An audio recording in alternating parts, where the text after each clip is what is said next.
boom, boom. You never know. Geronimo. Y'all already know what the fuck going on. We about to Geronimo right into this thing. What I feel like is that what's not talked about enough is how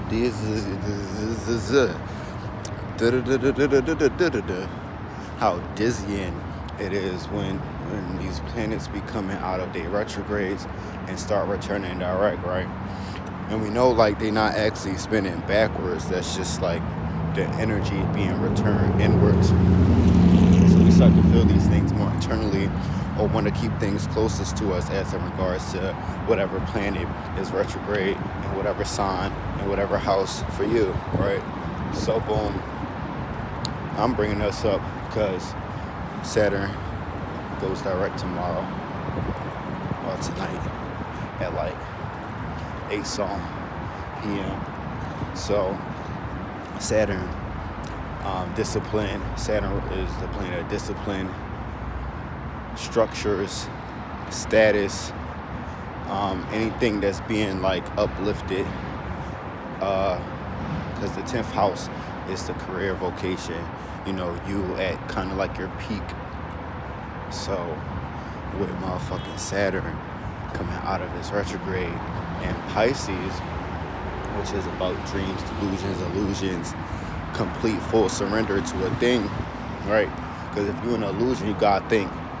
You can't be in an illusion if you're not all the way in it.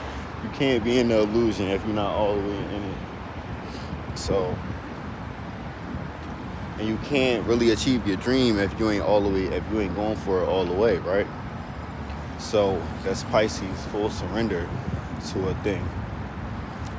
Likely universal surrender, you feel me? Surrender to the all-encompassing events that are happening right now, right? And going with the flow, but still at the same time creating your own whirlpool effect, right? Pisces is 2 fish. One, it represents the physical aspects. One represents the metaphysical aspects, right? So with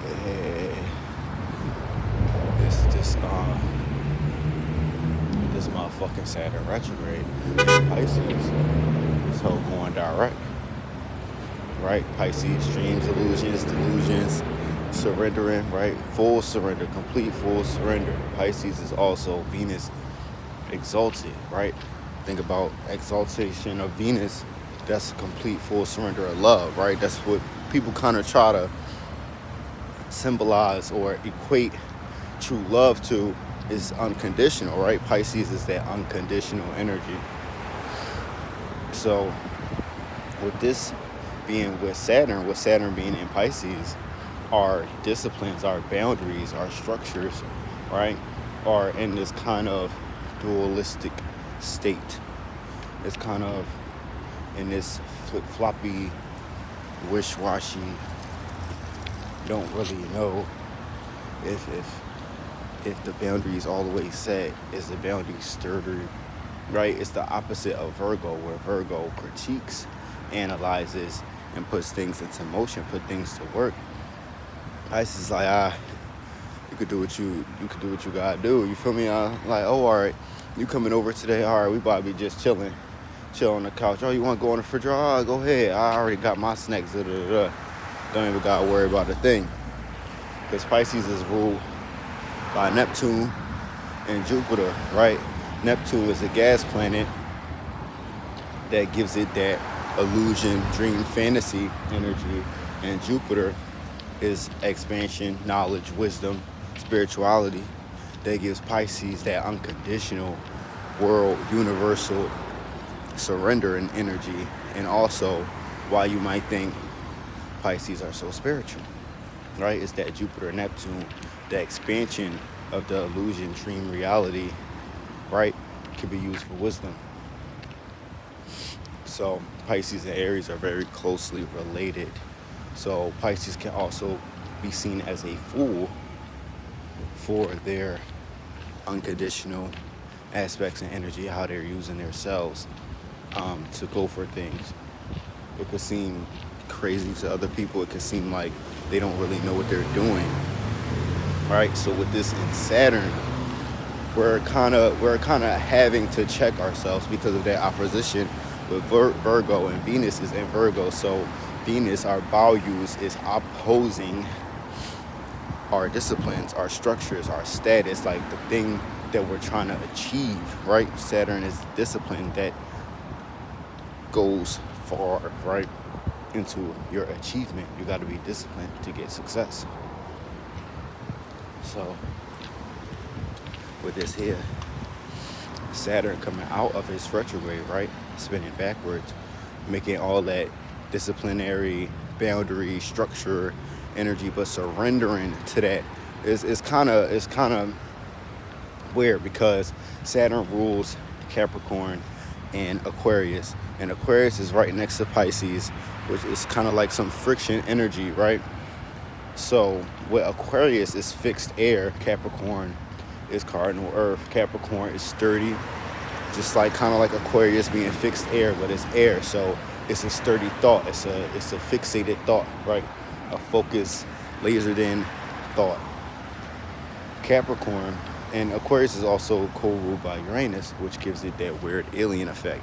So Capricorn being Saturn ruled, I hope my sound was not fucking up, but Capricorn being Saturn ruled, right? Saturn ruling Capricorn, actually, I'll put it like that, is why all this is a kind of like a contradictory energy, because there's like we need the structure and the discipline, but we're also wanting to flow, right? We're also questioning what are we surrendering to, because Saturn breaks down anything that is not structured well, anything that is not built sturdy. Saturn breaks it down, and it will crumble. So any dream, fantasy, anything that you were surrendering to was coming into check, was coming into focus in your internal world, right? And that is something that you had to deal with, especially with the opposite energy of Venus values in Virgo, where Virgo is the maiden, but it's going to critique your ass, and it's going to show you what the fuck you doing and what the fuck you ain't doing right? So Saturn coming out of his retrograde, I wanted to talk about how this shit is dizzying. When you in your opposite energy, in terms of Pisces Saturn being opposed by Virgo energy, right? You will have to use that to get out of the illusion, right? You have to critique. You can't just be all full surrender all the time with your boundaries and shit like that, because there are other people that we live with. It's not just you here. You know, even though we all each other, we still got to work with others in a way. So at this time, during this retrograde, last couple months, all of these things have been coming into focus internally, like retrogrades are internal, his women energy, instead of it being so outward, so external. We just turn inward, to your internal world, so it makes you question yourself, your goals, your boundaries. These things that you have built up, are they sturdy enough for you to fully surrender to how they flow? And that could be dizzying, because with this shit shifting forward, if you wasn't standing, right? If you wasn't standing on something, or if you was standing on something, and the fucking spin stops and it starts to go, requiring external representation and external output, as always, like even when you're doing internal workings, you still have to showcase and experience and show yourself that you're learning, show the world that you're learning, so the world can't keep coming at you the same old ways that it's been coming at you with these illusions, delusions, and false streams that aren't yours, right? Because if you fully surrendering with Saturn and Pisces, if you're fully surrendering to these dreams and things like that, you will be taking on things that aren't yours at all. Like not even close to being truly you, but it will feel right because during the retrograde, we're more susceptible to lower our guard for something that seems all-encompassing, for something that seems like a dream, for something that seems so fantasy, so fantastic, right? We might have fallen for things that have been too good to be true in terms of dreams. Even trying to create things, because Pisces is creativity. We might have been a fool. This is why I brought up Aries being the first sign, being the firstborn. You have to go through things. You have to go through experiences, right? That's where that Jupiter come in, experience wisdom. But wisdom comes from experiences.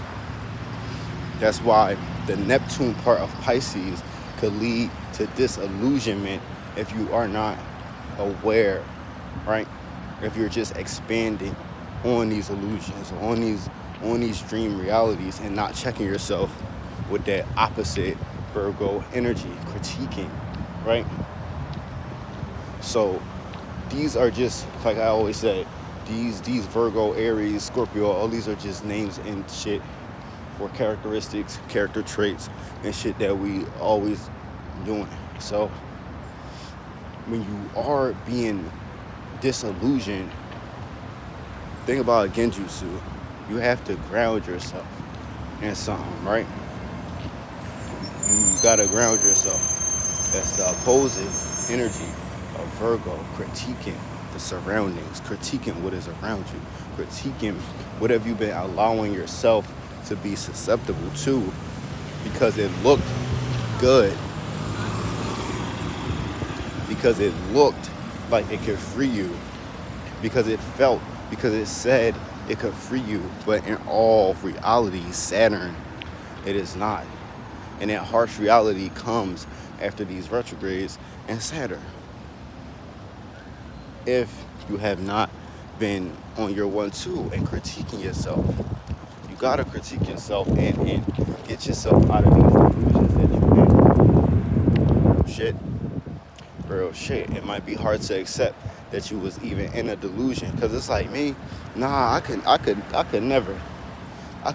never be disillusioned. I could never be following something. Nobody could ever pull my tail, but that's not true. Keep thinking like that.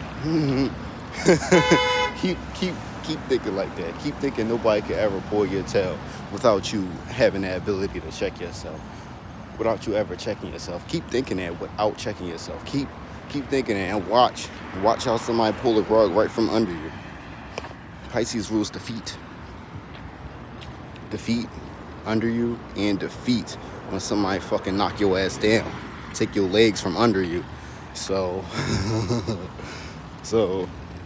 check yourself before you wreck yourself. I used to hear that every day going to school.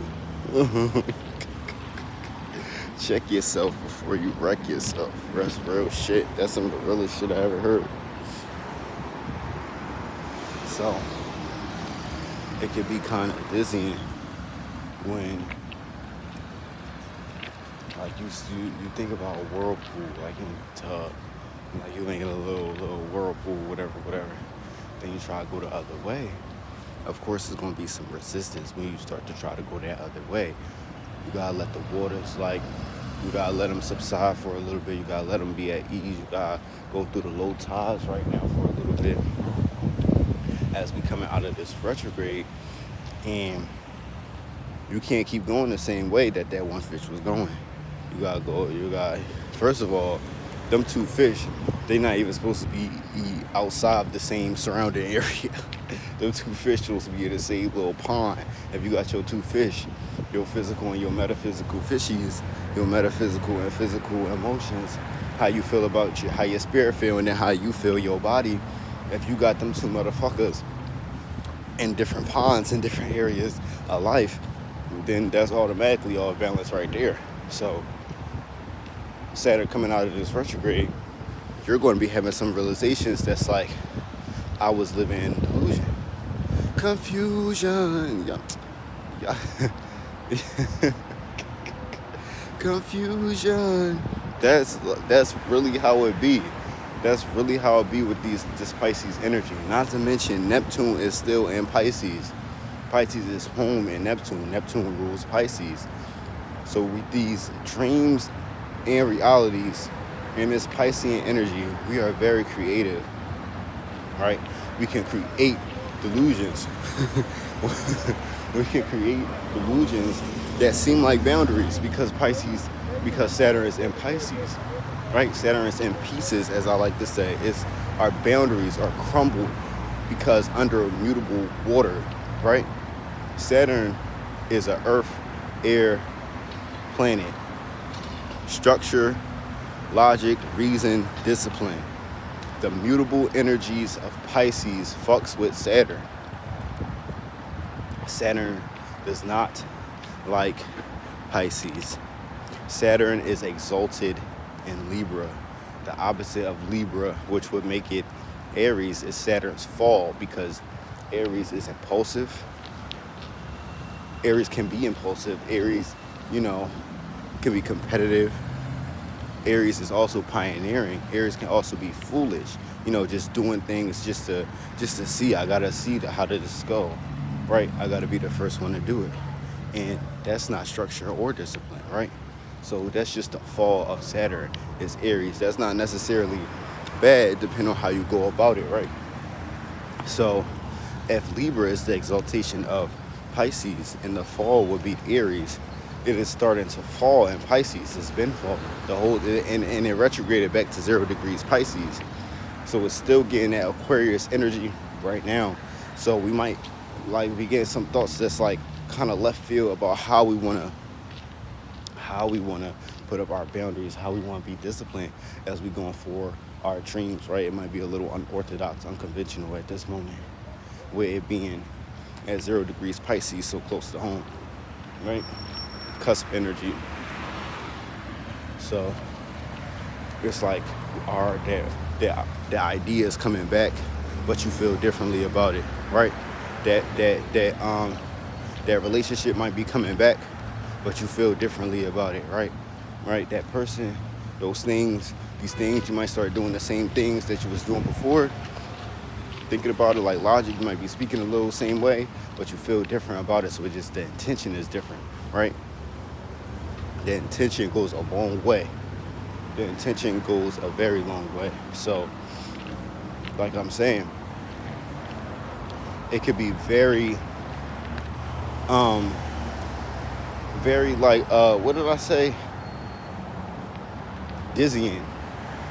It could be very dizzying when planets, especially, I think I'm mainly like just speaking on this specific retrograde, Saturn and Pisces, is the dizzying effect of when it's like, imagine if you was just spinning right now and then like you stop and try to spin the other way.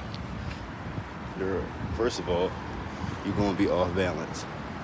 Second of all, you might not even be able to fully spin correctly. Those first two spins going up, like you spin it to the left and then you spin to the right. Those first couple spins to the right, you could be fucked up a little bit. You're not going to be spinning all the way right? So think about, put that in a effect of boundaries in relation to our dreams, structure in relation to our surrendering unconditional emotions, right? Think about that in relation to our strategy. Think about that in relation to what we're uplifting in terms of what we want people to see out of our dreams, what we want people to see out of our illusion. Even if we got a little illusion, they be like, fake it till you make it, right? So what about all that shit? Huh?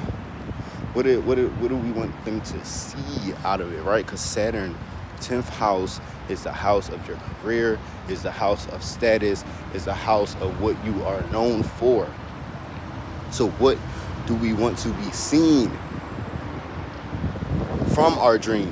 What do we want to show people with our dream, right? What are we uplifting? What are we exalting with our dream, right?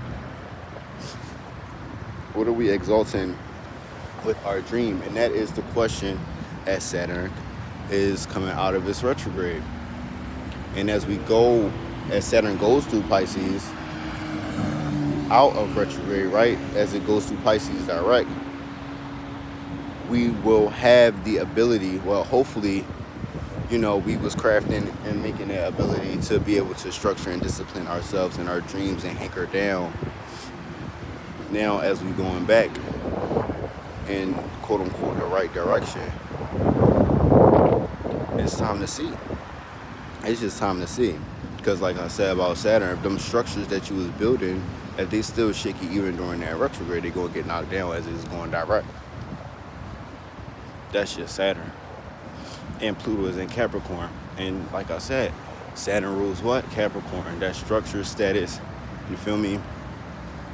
Pluto is in Capricorn. And Pluto transforms. So even how you feel about status is transformed. Or it should have been. Or you should have been like thinking about this in some way, shape, or form, depending on what house these things is in.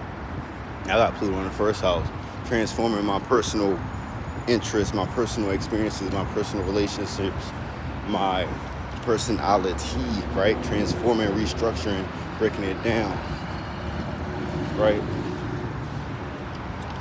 So Pluto is in my second house of value. So breaking, transforming, reconfiguring my values, right? As opposed to reconstructing, reconfiguring, transforming my personal interests in accordance, whatever. I'm not trying to sound smart. In relation to my motherfucking structure, how I'm structuring my personal relations and how I am showing and broadcasting them and uplifting them and putting them on a pedestal, right? Astrology, poetry, music, right? These are my fifth house things. So that's me. That's Pluto in my first and second house. Pluto is in my second house. I have Pluto in the first house. I'm fucking up. I have Pluto in the first house, but it's transiting through my second house right now, which is values, money, finances, resources. You feel me? Taurus, very Taurus things, right? The senses. So that is what's being restructured. As well as I'm using my own Pluto first house energies to do this. And Sagittarius. What does that mean? That means I'm transforming and reconfiguring a whole philosophy of how I go about my values in a structured, disciplined way with Pluto and Capricorn, transforming structures, business relationships. I'm changing how my relationship with finances are, my relationship with things I value, right? So that's me. Where is Pluto in your chart? Where is it transitioning in your chart? And you will see how these energies are showing up for you, as well as what you're using to do that, right? So your Pluto placement, house, and sign is how is your relationship with the current Pluto transit and sign, right? And whatever house that sign is in for you. Like I have Capricorn in the second house. Pluto is in Capricorn, but my Pluto is in Sagittarius, right? Which can cause some friction because they're right next to each other. Philosophy versus structure, discipline, status, organization, you feel me? Elevation, as opposed to big picture, broad thinking, experiencing something to get wisdom, as opposed to Capricorn, you feel me? Laying down the groundwork, initiating stability, initiating practicality, right? So those are things that I've been having to add to my values, practicality, right? As opposed to philosophy. Now, I'm personally into philosophy and things of that nature. And that goes into my second house of my values, where Capricorn is and where Pluto is right now. So yeah, all this to say, Saturn is coming out of retrograde, and Saturn is coming out of retrograde, and the question is, what do you want your dreams to show? What status do you want your philosophy, your ideology to show, right? What is your dream showing? What is your dream? What has your dream showed you? What have these illusions that you've come face to face with shown you? How can you build on this? Can you build on this? Right? These are some of the questions that have been asked and are being asked and answered. So, with all that being said, I'm gonna catch y'all on the motherfucking flip. I'm out.